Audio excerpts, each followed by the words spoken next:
So, we got a problem. Not a lot is known about regulation. So that's my job today, to teach you guys about regulation.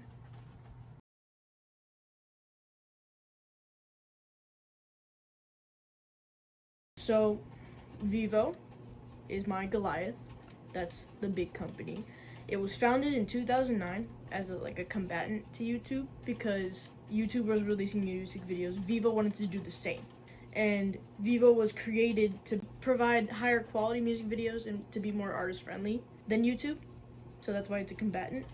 Vivo is owned by Universal Music Group, Sony Music Entertainment, and Abu Dhabi Media. Vivo is a joint venture because it's owned by multiple companies. This suggests that it wants to promote music videos or music by the artists signed to the labels that own Vivo. Next up is DistroKid. That's my David, smaller company. It's owned by Spotify, Insight Partners, and Silversmith Capital Partners. DistroKid is owned privately. It was originally created by Philip Kaplan. DistroKid distributes music to multiple platforms at once. Now, just a quick overview. The theories I'll be discussing today are the theories of Curran and Seaton, which is that bigger companies post things based on profit.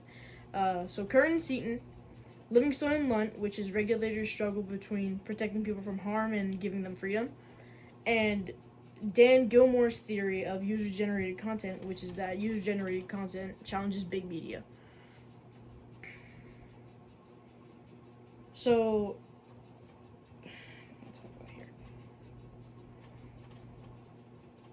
and furthermore, I'll be talking about regulators, the changes in regulators, modern impact. More specifically, I'll talk about user-generated content a bit more, and a mini case study I had to do for this. Okay, so starting off with the theories. Curran and Seaton's theory. So Vivo is considered safe. Their actions are considered safe due to the fact that they mainly only publish artists that have content already. They publish music videos from artists that are already signed to the labels that they're owned by, which makes it safe because they don't branch out, try to find smaller artists from other companies and post their videos there. It's designed for maximum profit. So, following up with that, DistroKid is their actions are considered risky because they publish whatever goes through their site, which is distributed to multiple platforms at once, which is why it's considered risky because any artist can go to their platform and publish their music, and it goes wherever DistroKid publishes to. So that's why they're considered risky. That's the theory of Curran and Seaton. Livingstone and Lunt's theory.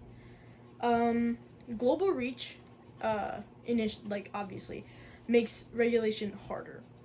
Bias may affect regulation for different companies, different products. An example of this is from my case study from last year on Naughty Dog. One of their products is The Last of Us Part 2. This game was banned in 2 countries due to, obviously, all of its themes, but also the fact that it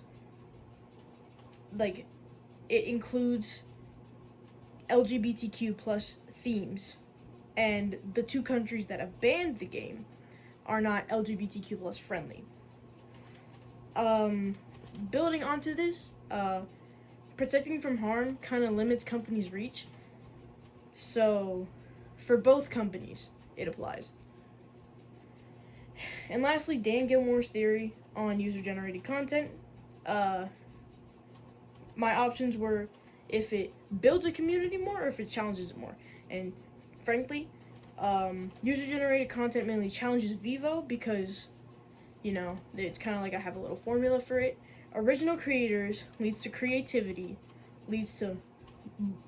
original creators leads to music videos, original music videos being more common, which leads to more creativity, which means that it would become more popular than Vivo's music videos, because Vivo only publishes the music videos that are from the artists and not from individuals. Now it's time to talk about regulation and regulators and overtime, how it's changed over time.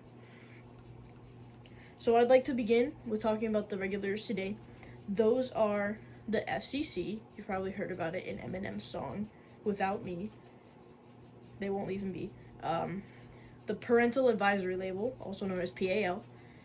Performing rights organizations also help regulate content. They're called PROs. Now, all of these regulatory bodies affect companies the same. In terms of what rules are applied. Now, in terms of how equal it is, that's a totally different story, but we'll get into that later. Now let's talk about the changes in time. So in the 80s, the PAL didn't really regulate music. That was mainly the PMRC, which was a group of, I believe it was parents in the 80s that wanted to regulate music. Now the issue with this group is that they mainly targeted people that made heavy metal and rap, which it was controversial because rap was mainly created by black artists and it didn't really impact people from other genres, which were mainly white artists, which was a major issue. So that led to stricter rules for the artists that made heavy metal and rap in the 80s. Then in the 2000s, what started happening was that music was uploaded more online, so individual companies kind of had to regulate their own music, like all the music uploaded to they had to regulate. There was no body that really regulated it anymore. And then finally in the 2010s, specifically in the United States, they passed laws. So one example of this is the Music Modernization Act of 2018. It helped update copyright laws for digital music because the majority of music was digital now. So an example of this would be Justin Timberlake's album Future Sex / Love Sounds. Weird name, I know. There's a parental advisory warning on the cover. It's a product from Zomba Recordings LLC, which is owned by Sony Music Entertainment. It received the label from the PAL due to sexual themes, explicit content, and profanity, which, kind of makes sense. Overall, regulation has changed because of developments in technology like more online music. Modern impact. This is a very short section. It's just that the internet helped both companies get started. Basically, Vivo wouldn't exist without the internet, neither would DistroKid. And the internet helps them both have a wider audience reach, which is applied to the theory of living stone and light. Next, user-generated content, more specifically. So user-generated content, as stated by Dan Gilmore, so user-generated content, as first mentioned by Dan Gilmore's theory, it has a couple issues with it. It may overpower both large and small companies. It can have less repercussions for companies because individual content is a lot harder to regulate due to the amount of original content from creators online. And not all of the effects will be the same, which is what I was talking about earlier. Companies are most likely going to be more heavily regulated than individuals. So, like, influencers on TikTok and Instagram aren't going to be as heavily regulated as creators that publish through DistroKid or Vivo. More just like a general list of issues with user-generated content is copyright, regulation in terms of punishment, lack of control, too much content, and etc. And now for my case study. This was a little difficult because I had to find something to actually study, but I did it. So I chose something from my Goliath Vivo, a recent music video called "I'ma Live Forever" by Xavier. Now, this song is from a show called The After Party. And since this song is from a show, I had to use the show's rating and apply it to the song. So, since the show's rating is TV mature, the songs rated wouldn't be mature. So it would most likely receive an advisory label from the PAL.